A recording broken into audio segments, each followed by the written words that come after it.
तेलवा उतार लेला नुनवा बेहार छोटी नदी।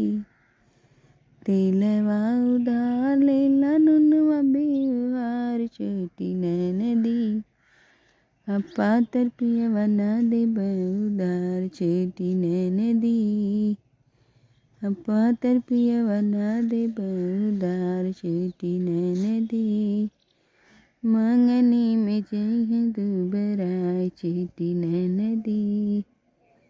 मंगनी में जइहे दुबराय छोटी नदी।